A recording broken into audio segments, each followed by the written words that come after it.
we are here to network, but far more importantly, day two of Sahara Sparks is mainly for closing deals, for strategic collaboration and partnership. So this is what we stand for, and we've been doing this for a decade now. So as I've said,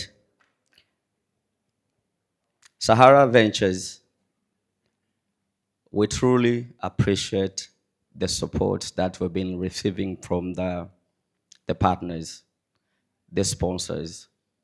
Without them, I don't think we might be able to bring this platform, but also the community, the people who have been with us for the past decade. We truly appreciate. As we are concluding a decade of impact, we're looking forward for the next 5, 10 years to come, to work together, to build together our innovation ecosystem. So last few weeks, I was leading the report of the big deal Africa. Since January to August, close to 2 billion USD has been raised by the startup. So African economy, specifically on startup, is growing. And the appetite of investors coming to invest in Africa is growing as well.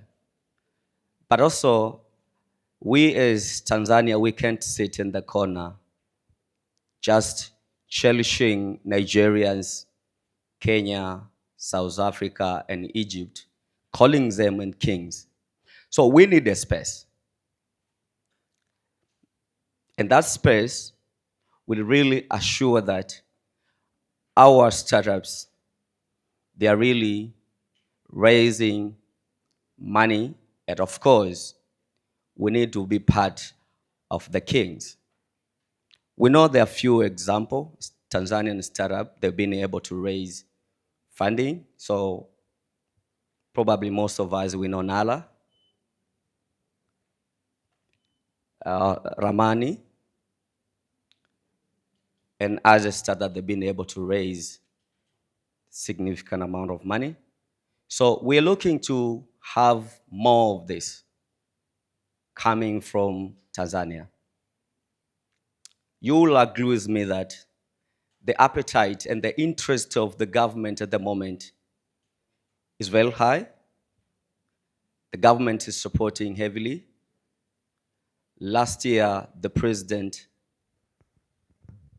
onboarded 12 startups on her delegation to Korea. So this is something that, we are pleased and we see there is an interest for the government to push the agenda of innovation, of startups and stuff like that. So we can't sit behind. Let's push for more and build strategic collaboration and partnership. So having said so,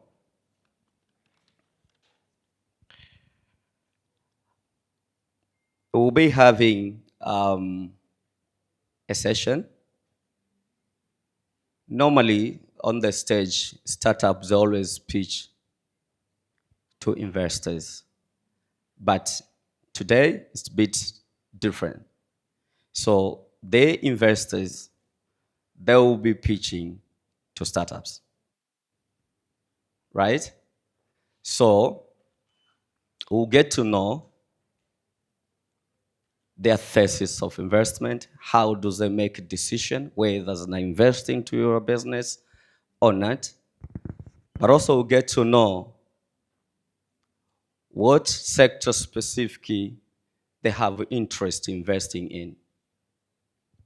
Far more we'll get to know the ticket size. Sometimes we as a startup or founders, we tend to just send an email, calling investors without realizing their interest. So they'll be coming here telling us their portfolios, their experience, and stuff like that. It would be far more of a fireside chat, but I'll ask you for them at least to spend at least 3 minutes, because we have got 5 minutes, and we understand that we started a bit late, close to half an hour. So, I mean, 3 minutes telling us your investment portfolio and stuff like that. And 2 minutes will be opening for Q&A. So without further ado, I would like to call on stage a brother, Joseph Manilakiza, program manager for Funguo. Let's put hands together. Tulikuwa wote Jumatano. Karibu sana. Asante. So we have startups here, and most of them, they're showcasing their business next to this venue. They would love to know, what is Funguo? How do you make a decision in investing, ticket size, and stuff like that?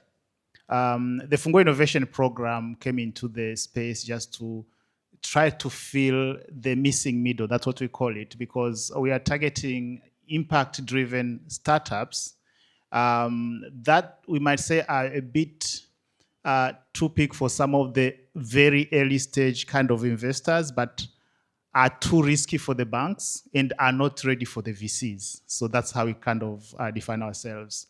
So how we do it, it's the usual startup investment process. It's open call. They have to submit their application. Simplified form where we actually ask questions based on 4 key criteria that you're looking at. One, you have to be registered as a Tanzanian company, but relaxed that to make sure at least even those who are operating using a business name can actually be able to apply, as long as they can be able to incorporate after they have been approved. So that's number one. It has to be majority Tanzanian owned. We do not necessarily look at any specific sector, as long as it's not within the alcohol or tobacco industry, because it's a development project.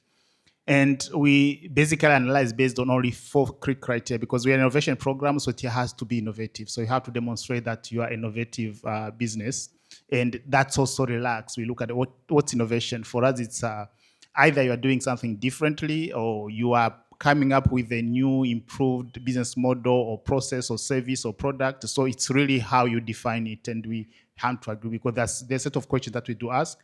But number 2, we look at the business viability and scalability, because what we said, we are trying to push you to go to the next level. So you must have started. So you have to demonstrate some kind of traction. If you are, some people have got like software service model, you have to have users, some of which are paying, so you can know actually your product or service is actually needed out there, can grow. And you have to demonstrate that you are scalable, which means there is some potential to grow. And that's the whole nature of startup, because we are not financing just traditional businesses. But number 3, also look at the team and management. And within this, we basically have deeper conversation with founders, because we have to understand that you're actually into it, because some of them might actually be doing for as a hobby, and you are doing business as a hobby. Chances are, if things go south, we are just going to let it go. So we just have to understand your passion, your commitment, but also whether you actually do understand what you are doing, and how you are basically structured. We understand startups, sometimes you don't have like a ton of people to be able to put, but at least we should have at least one of the founders who is 100% committed to the business. And of course, the last component, just impact development. So like, what are you contributing? It's just a matter of how do you structure it. Is it about whether you're going to create employment, whether you are making some impact onto in the climate, the environment, and stuff like those. So those are the 4 key criteria we look at. So you just share a set of questions that you respond to. And once we receive that, we go through a series of review. We actually have a conversation during the due diligence, and then we have an investment committee which hasn't been involved into the whole review process who make the final decision. So far we've been, we started in 2022, our first round for funding, and we've been able to fund 61 startups so far. And how we test our model, we invested about 5.2 billion Tanzanian shillings, and at least 34% of the portfolio have been able to raise additional funding to the tune of 3 times what we put in. So that means that it's actually working what we wanted to do. And they have reported in the north of 5,000 jobs that have been either sustained or created, which is also something that we really wanted to see. So we are fund, of course, that's the main key of what Funguo does, but we also work with the broader innovation ecosystem. We are supporting support innovation, support organizations to be able to be organized. I think some of you might have heard of Tanzania Hubs Network. That's what we championed. We're working with the government to see how we can influence enabling environment for startups. So we are working with the startup organization like Zanzibar Startup Association as they are pushing for Zanzibar startup policy. So there are quite a number of things. We actually supporting platforms like this one, because that to kind of make sure that startup are seen, they can also be able to meet with investors. Innovation Week is one of our key platforms that we keep on working, and we work with partners to be able to do that.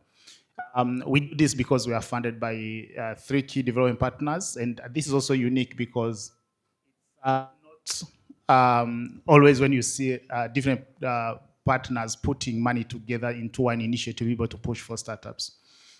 So mainly that's what we do, but major, so we 1 minute to touch on 2 key other initiatives we're having at the moment. We've noticed that the kind of startups we are looking for, they are not always easy to find. So we're also investing in creating the pipeline. So we started with university students who have started businesses to see how we can be able to support them to grow to the level that they can either continue with business when they graduate and be able to apply into these other funding mechanisms. So we have initiative called Youth Ignite Student Founders Fellowship. We've done the first cohort last year. We're doing the second one this year. But the aim is be able to actually consolidate to make it a more broader program that we can be able to scale to cover all the universities in Tanzania. And now we also have some interest from some of the funders who are interested in a specific sector. As Funguo, the way it is, it's sector agnostic, but we're also open to doing special windows for some of the funders. We have what we call a Green Catalyst Initiative. That's one which is trying to catalyze innovation entrepreneurship within the forestry value chain, funded by the Finnish embassy, at the back of their larger program called Forland in the Southern Highlands. So yeah, that's Funguo in a nutshell. I hope I haven't gone beyond 3 minutes. Thank you so much. 5.2 million, right? Has been invested to startups. Yes. Am I correct? So within here, is there a startup that they've been able, at least to be the beneficiaries? Please? I can say a number of them. Oh, wow. Yeah. Wow. So maybe it's quite also important to get the experience, how the process was, because it's far more of learning for those who also they have interest as well as to get funded from Funguo as well. Eddie, do you mind at least you have 1 minute telling us like what was the experience so that they as a fellows they can learn as well?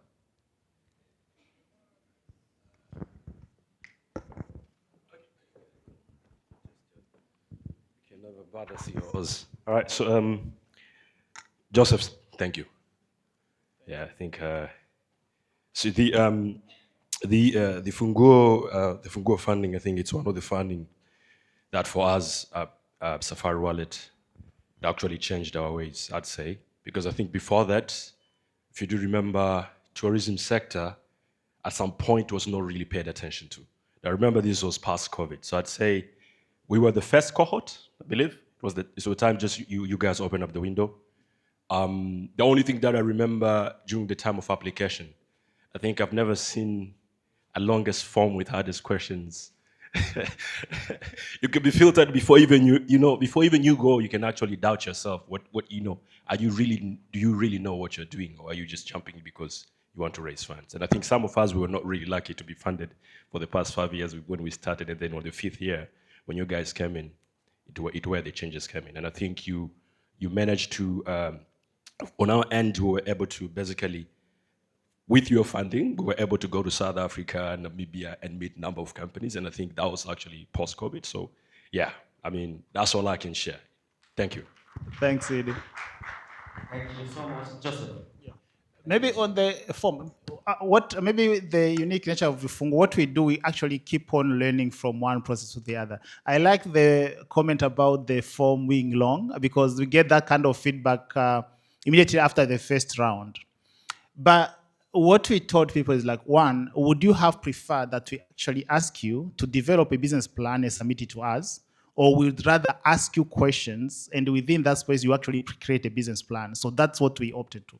Because we know that most people, they have business plans developed by people who do not know their business. So you find like they know nothing about the business. So we opted the other way. The form is rather long, but within that, we are basically interrogating your business. So if you understand your business, the form is easy to fill. If you don't, then it becomes very difficult. Yeah, thank you very much, Musa. Thank you so much.